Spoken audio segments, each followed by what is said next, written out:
Good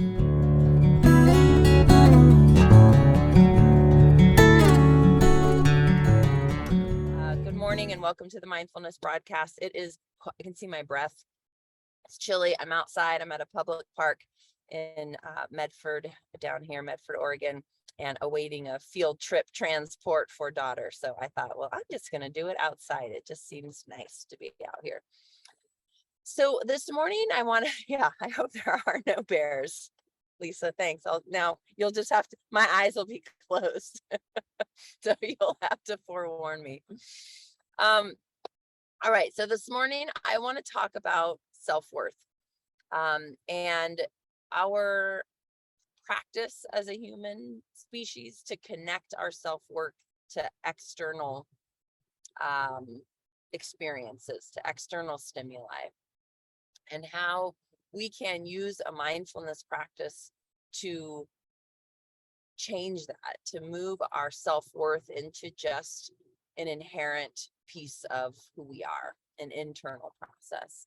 So self-worth, by definition, is an inherent belief that we are worthy of happiness, of joy, of love, of feelings of success, an inherent belief. So regardless of how many likes we get, what job promotions we get, failures we've had, places we've shown up in ways that we didn't want to show up and wish we could change, regardless of all of those things, we are still worthy of joy, of love, of acceptance, of success, of all of those things. And yet we tend to, our brain, connect our self-worth to those external things. So if I go for a job promotion, for me, if I go for an extended contract, for example, then I might, if I get that promotion, if I get the contract, I'm seeing myself as worthy, right? I'm connecting my own humanity to that outcome. And that's easy to do, and it feels really good. But when we do that, we also then connect our failures to our self-worth. So if I don't get the contract, if I don't get the job promotion, then what tends to happen is I am then seeing myself of unworthy. So I'm not seeing it through the lens of what did I miss? How could I do it differently next time? I'm not connecting it to skill and ability. I'm connecting it, excuse me, to my worthiness as a human being. And that goes deep. And there's a lot of research behind that and how it then connects, of course, to a higher stress level, to a deepening, a lower brain connection with our day and with our interactions. And we start to see more and more evidence of our failures, which then begins to plummet our self-worth even more. And so when we bring a mindfulness practice into our self-worth, we bring an awareness into the idea that we are inherently worthy of these things we've talked about. And then we bring an awareness into when we are connecting that to external resources. So I'm just aware that since I didn't get that thing, since I didn't show up in that conversation how I wanted to, since I didn't meet my goal, I'm bringing my awareness into the fact that I'm connecting that to my self-worth. And then the next thing I do is try to disconnect my identity from my thoughts. So I begin to realize that I am worthy as a human being. And these thoughts that I'm having about being unworthy are just thoughts. They aren't who I am. They're just thoughts. And in that same way, my thoughts about worthiness because I got the job or I got the promotion or I got the contract are also just thoughts. When we can witness these as just thoughts and remove that from our identity, what's left is just an inherent worthiness and an awareness of our thoughts. And so the thoughts can happen without being attached to our worthiness. So I hope that that helps, and my two little finger diagrams here help in understanding and just connecting those things. So we're going to use our practice to do something we've done a couple times in the past, which is what I refer to as going behind the waterfall.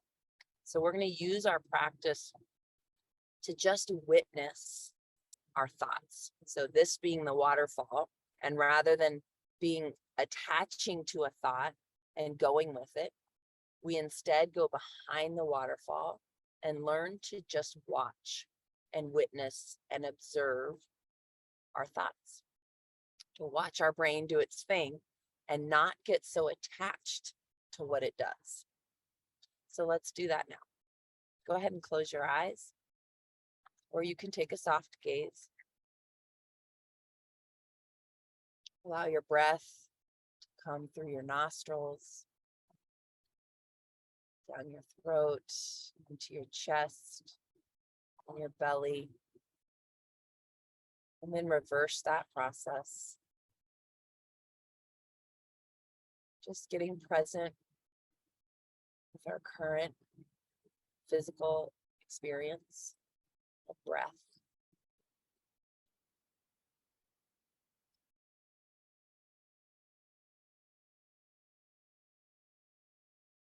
And then allow your awareness to fall into your body.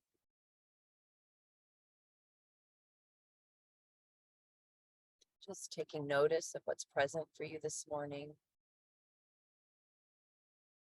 Places of ease, comfort, places of irritation, discomfort.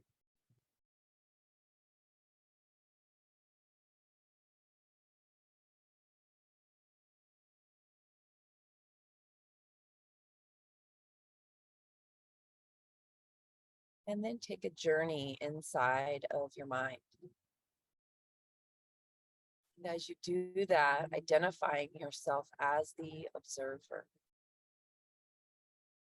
And going in with the mode of observation. And if at any point you find that journey challenging or difficult, you can always come back to your breath. Just following it as it moves into and out of your body.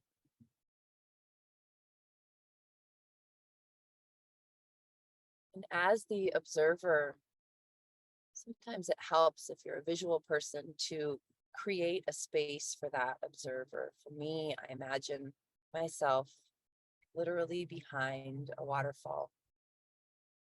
There's a beautiful backpacking adventure I went on Columbia Gorge. I think it was Eagle Creek, where we hiked behind a waterfall.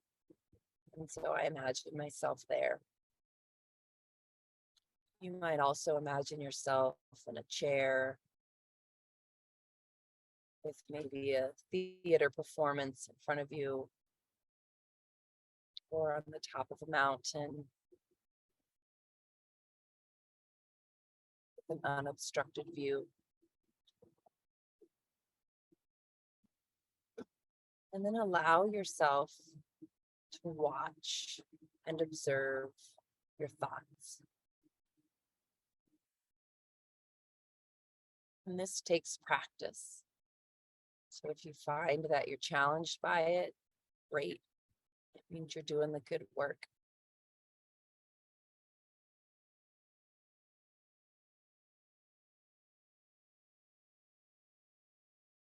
You can also expand that into just your own sensory experience, perhaps where you're narrating. So you might say sound, sound, itchy foot, sound. So just kind of narrating your experience.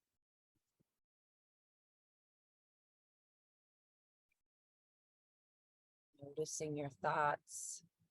I don't know what I'm doing. I don't know what she expects of me.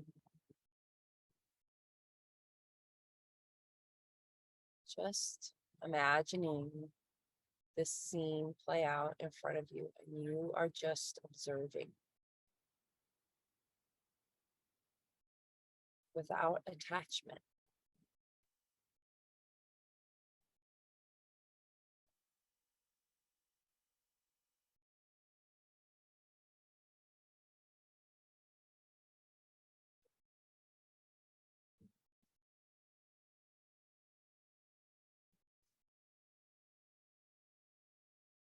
Again, if you find that you're unable to do this exercise, you can always return to the breath at any point.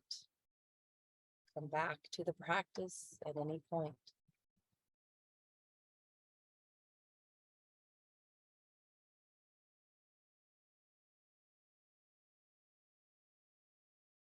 This is a really powerful practice to do when things begin to get heated in a conversation and we say things like, I'm going to just take a minute, I'm going to take a breath.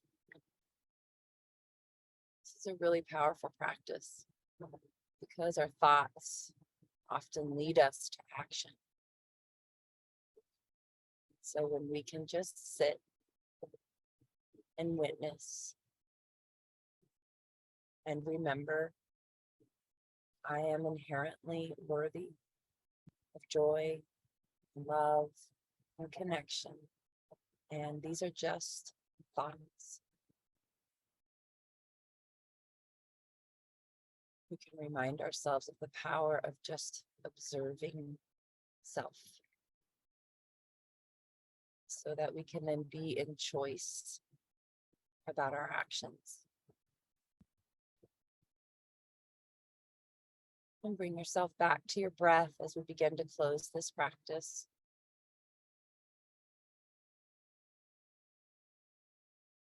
Finding the inhale, being with the exhale.